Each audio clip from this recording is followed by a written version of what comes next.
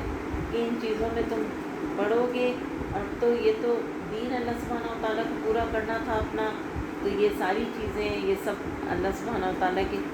نبی صلی اللہ علیہ وسلم پر آئیں، صحابہ اکرام کے پر گزری، تو یہ سب دین پھر مکمل ہوا اور ہم تک پھر اللہ سبحانہ و تعالیٰ نے پہنچایا اس کو انتہائی حفاظت کے ساتھ. پھر آیت 50 میں نبی صلی اللہ علیہ وسلم سے خطاب ہے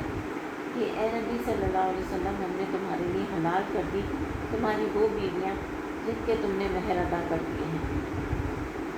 اور یہاں پر نبی صلی اللہ علیہ وسلم کی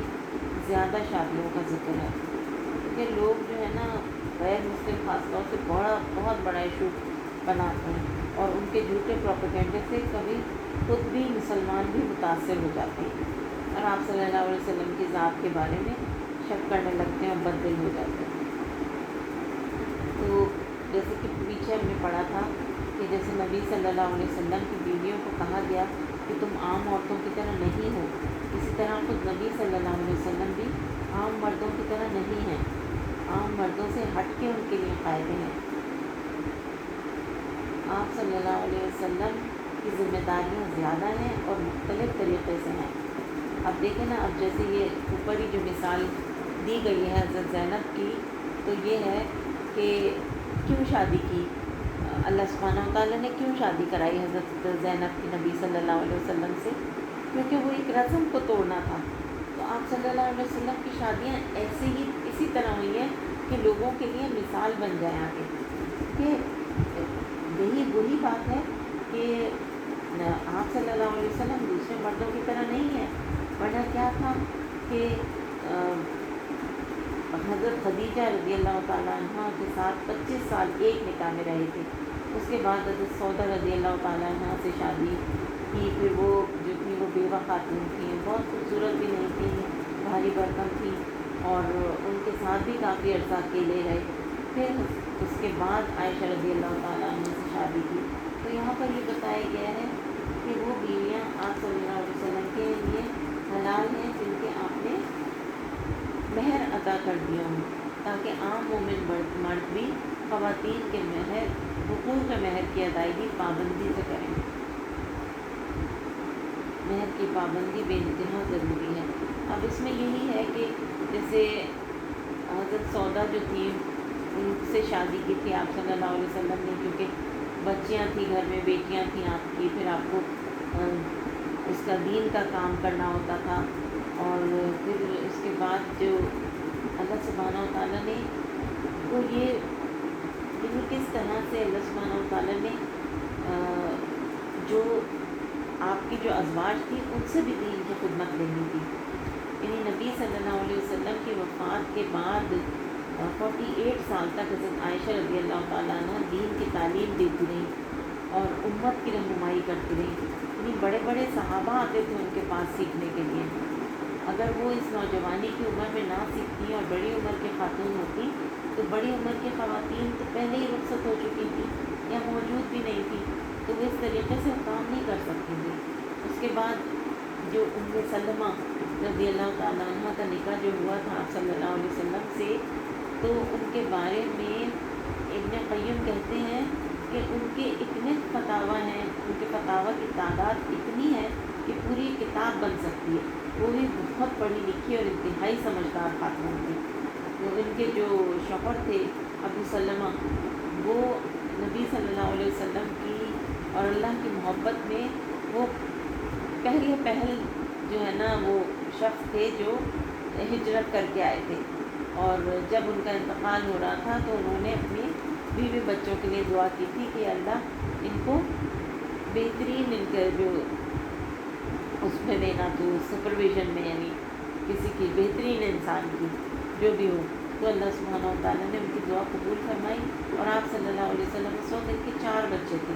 تو آپ صلی اللہ علیہ وسلم کے نکاح میں ان کو دیا۔ تو اسی طرح سے جو ہے نا جو اور تھیں آپ صلی اللہ علیہ وسلم کی ازواج تھیں، جیسے اور یہ جو ام سلمہ تھیں یہ ابو جہل اور خالد بن ولید کے خاندان سے تھی، لہٰذا اس نکاح کی وجہ سے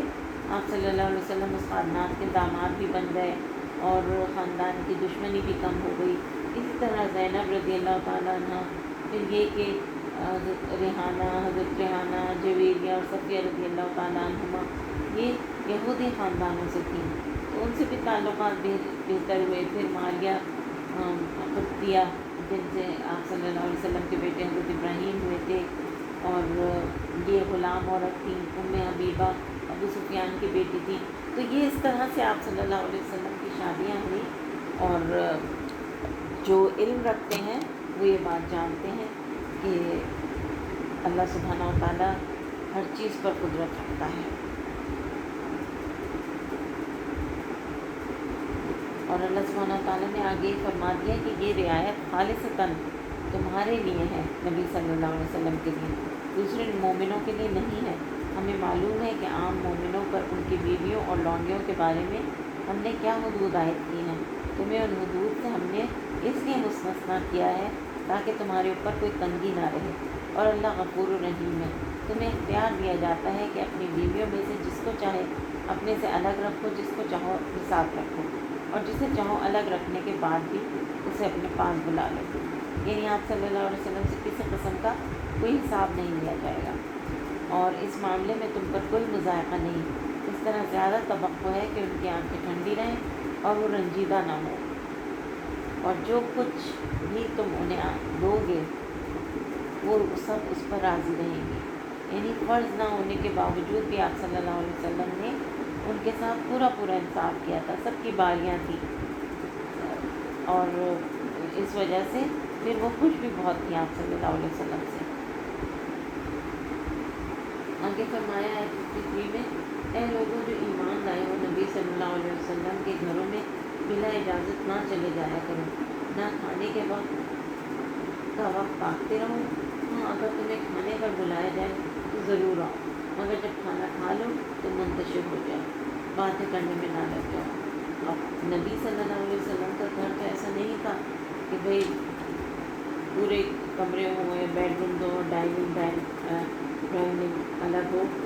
تو ہر زوجہ محترمہ کا ایک کمرہ ہوتا تھا، اور اس میں کوئی مرد بھی آ کر بیٹھ جائے تو وہ بیوی کدھر جائے، وہ کیا کرے؟ تو حضرت زینب رضی اللہ تعالیٰ عنہ کا جب نکاح ہوا تھا اسی کمرے میں ایک طرف وہ بیٹھی ہوئی تھی اور ایک طرف جن لوگوں کو ولیمے کی دعوت کے لیے بلایا تھا وہ کھانا کھا کے گئے تھے اور کچھ لوگ بیٹھ کر باتیں کرنے لگے۔ اب آپ صلی اللہ علیہ وسلم نے بھی ادھر ادھر چکر بھی لگایا، واپس آئے آپ صلی اللہ علیہ وسلم شرما رہے تھے، خود تو کچھ نہیں کہہ سکتے تھے، اللہ سبحانہ تعالیٰ نے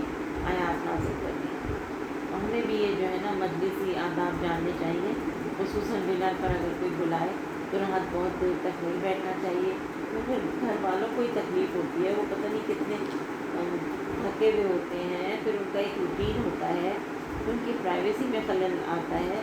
سونے کا وقت ہوتا ہے، تاخیر سے سونے سے پھر فجر کی نماز بھی جانے کا اندیشہ ہوتا ہے اور تہجد تو ضروری متاثر ہوتی ہے۔ اور مگر جب کھانا کھا لو تو منتشر ہو جاؤ، باتیں کرنے نہ لگو۔ یعنی یہاں ایک اور حرکت بھی پکڑی گئی ہے کہ یہ مت دیکھو کہ گھر میں کب کھانا پکتا ہے، اس کے خوشبو جب آنے لگے اس وقت جا کے بیٹھ جاؤ، جب تو ضرور کھانا کھانے کا کہیں گے۔ تو یہ ایک بہت ہی بری حرکت ہے کہ انسان کھانے کے وقت کسی کے گھر چلا جائے، اللہ یہ کہ کوئی بہت مجبوری ہو، کوئی کسی دوسرے شہر سے آیا ہو یا پہلے سے اطلاع دے کر رکھی ہو تو بات اور ہے، اور پھر یہ کہ کھانا کھا کر وہاں براجمان نہ ہو جائے بلکہ چلے جائیں۔ تمہاری یہ حرکتیں نبی صلی اللہ علیہ وسلم کو تکلیف دیتی ہیں، مگر وہ شرم کے مارے کچھ نہیں کہتے، اور اللہ حق بات کہنے سے نہیں شرماتا، اس لیے اللہ نے کھول کر بتا دیا ہمیں کہ تمہاری خرابیاں کیا ہیں۔ نبی صلی اللہ علیہ وسلم کی بیویوں سے اگر تمہیں کچھ ماننا ہو تو پردے کے پیچھے سے مانگا کرو۔ مردوں کو یہی حکم دیا گیا ہے، سامنے سے نہیں، بغیر حجاب کے نہیں، حجاب کے پیچھے سے۔ کیوں حجاب؟ کیوں؟ یہ آیت حجاب کی ضرورت بتاتی ہے۔ اب یہ آیت جو ہے بتائی گی ضرورت حجاب کی، کیا ہے وہ؟ کہ یہ تمہارے اور ان کے دلوں کی پاکیزگی کے لیے زیادہ مناسب کرے گا، یعنی اس سے دل پاکیزہ رہیں گے۔ انس رضی اللہ تعالیٰ عنہ بیان کرتے ہیں کہ میں نبی صلی اللہ علیہ وسلم کا خادم تھا، بغیر اجازت طلب کیے گھر میں آتا جاتا تھا۔ ایک دن میں آیا تو آپ صلی اللہ علیہ وسلم نے فرمایا، میرے پیارے بیٹے ٹھہر جا، تمہارے بعد ایک نیا حکم آیا ہے، اب بغیر اجازت اندر نہ آیا کرو۔ یعنی ان کے اوپر بھی اجازت لینا ضروری ہو گیا تھا۔ پھر اسی طرح اس چیز سے بھی روک دیا گیا کہ کوئی مرد کسی عورت کے ساتھ اکیلے بیٹھے کسی کمرے میں خواہ کوئی کام ہی کر رہا ہو۔ اور سسرالی رشتہ داروں کے لیے تو سے رسول اللہ صلی اللہ علیہ وسلم نے فرمایا عورتوں کے پاس جانے سے بچو۔ اس پر انصار کے ایک صحابی نے عرض کیا، یا رسول اللہ دیور کے متعلق آپ کی کیا رائے ہے؟ آپ صلی اللہ علیہ وسلم نے فرمایا دیور یا سسرالی رشتہ دار تو موت ہے، یعنی بالکل بھی اکیلے نہیں رہنا ہے اس کے ساتھ جو بھی۔ اب یہ ہے نا کہ بعض اوقات ایسے ہوتے ہیں کہ کبھی عورتوں کو طبی ضروریات ہوتی ہیں، کبھی کوئی بزنس کے مسائل ہوتے ہیں، کسی مشاورت کی ضرورت ہوتی ہے، اور کبھی یہ کہ کورٹ کے مسائل کبھی آ جاتے ہیں، تو یہ کہ عورت کو کسی مرد سے بات کرنے کی ضرورت پڑ جاتی ہے۔ تو یہ ہے کہ اور بھی اس کے ساتھ ہوں اور اکیلی عورت نہ ہو، جیسا کہ آج کل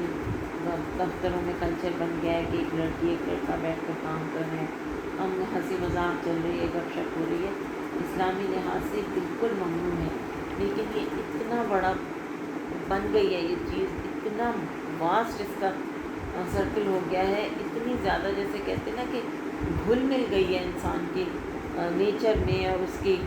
یعنی لگتا ہی نہیں، ان کو لگتا ہی نہیں بچوں کو کہ اس میں کوئی برائی ہے، کہ یہ انہیں لگتا ہے عجیب سا کہ پتہ نہیں ہے کیا کہہ رہے ہیں، انہیں کہنے والے ہی عجیب لگنے لگتے ہیں۔ شیطان تو جہاں موجود ہو وہ مرد اور عورت کے دل کو پاک کہاں سے رہنے دے گا؟ دلوں کی پاکیزگی بھی تو ضروری ہے، اور یہ تمہارے اور ان کے دلوں کے لیے کامل پاکیزگی ہے۔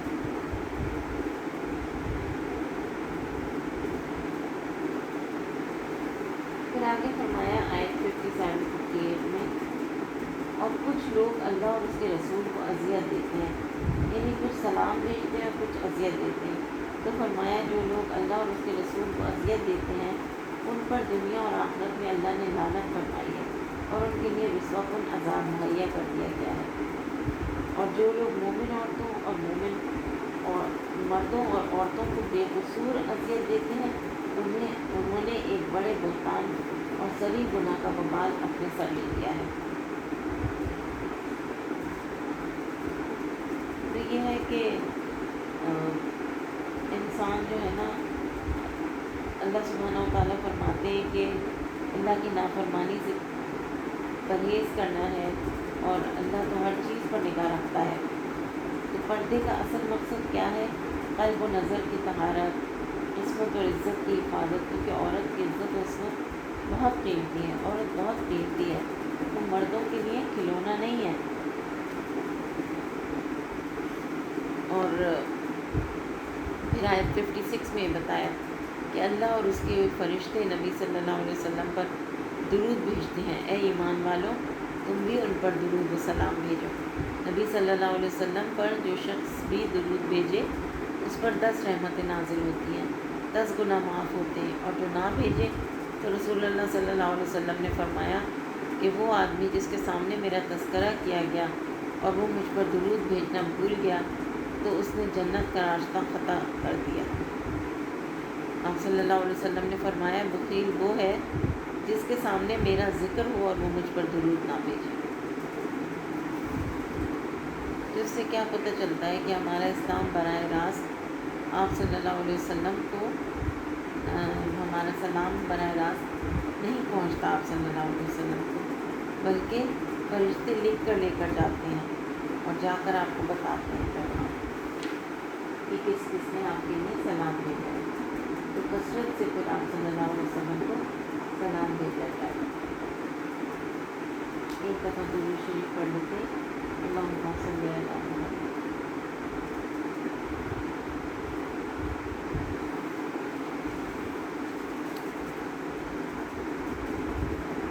پھر آیت 59 میں فرمایا اے نبی صلی اللہ علیہ وسلم اپنی بیویوں اور بیٹیوں اور اہل ایمان کی عورتوں سے کہہ دیجیے کہ اپنے اوپر اپنی چادروں کا پلو لٹکا لیا کریں۔ صرف چادر پہننا کافی نہیں ہے، بلکہ اس سے سر کور کرنا بھی کافی ہے، اور یہ کہ ٹھیک ٹھاک اس کو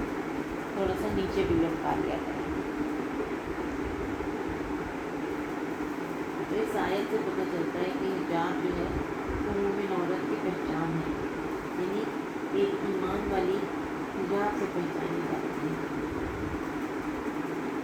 پھر یہ جو فرمایا کہ یہ بات زیادہ قریب ہے اس کے کہ وہ پہچان لی جائے، یہاں وہ مسلمان عورت جا رہی ہے، اب ایک ہی بازار میں اگر مسلم سکھ ہندو عورت جا رہی ہے تو کیسے پتہ چلے گا کہ اس میں مسلم کون ہے؟ کون سے تو نہیں پتہ چلے گا، اسٹائل سے نہیں پتہ چلے گا، لیکن جو حجاب جو ہے اس سے پتہ چل جائے گا۔ اور پھر اس کے بعد یہ کہنا کہ قرآن میں حجاب کا حکم ہی نہیں ہے، یہ کس قدر ظلم کی بات ہے۔ پھر منافقین کے بارے میں بات ہوئی، ان کے دلوں میں خرابی ہے اور مدینہ میں وہ عجیب قسم کی افواہیں پھیلاتے ہیں اور اپنی حرکتوں سے باز نہیں آتے، تو ان کے خلاف کارروائی کرنے کے لیے اٹھا کھڑا کریں گے وہ، پھر اس شہر میں مشکل سے ہی تمہارے ساتھ رہ سکیں گے، ان پر ہر طرف سے لعنت کی بوچھاڑ ہو جائے گی، جہاں کہیں پائے جائیں گے پکڑے جائیں گے اور بری طرح مارے جائیں گے۔ یہ اللہ کی سنت ہے جو ایسے لوگوں کے معاملے میں پہلے سے ہی چلی آ رہی ہے، اور تم اللہ کی سنت میں کوئی تبدیلی نہ پاؤ۔ لوگ تم سے پوچھتے ہیں کہ قیامت کی گھڑی کب آئے گی، کہو اس کا علم تو اللہ سبحانہ و تعالیٰ کو ہی ہے۔ 70 میں فرمایا اے ایمان لانے والوں اللہ سے ڈرو اور ٹھیک بات کیا کرو، اللہ تمہارے اعمال درست کر دے گا اور تمہارے قصوروں سے درگزر فرمائے گا۔ جو شخص اللہ اور اس کے رسول کی اطاعت کرے اس نے بڑی کامیابی حاصل کر لی۔ ہم نے اس امانت کو آسمانوں اور زمین اور پہاڑوں کے سامنے پیش کیا تو وہ اسے اٹھانے کے لیے تیار نہ ہوئے اور اس سے ڈر گئے، مگر انسانوں نے اسے اٹھا لیا۔ اس چیز کو اللہ سبحانہ تعالیٰ نے شریعت پیش کی، جو کتاب پیش کی، اللہ سبحانہ تعالیٰ کی اور اس کے رسول صلی اللہ علیہ وسلم کی کتاب، لیکن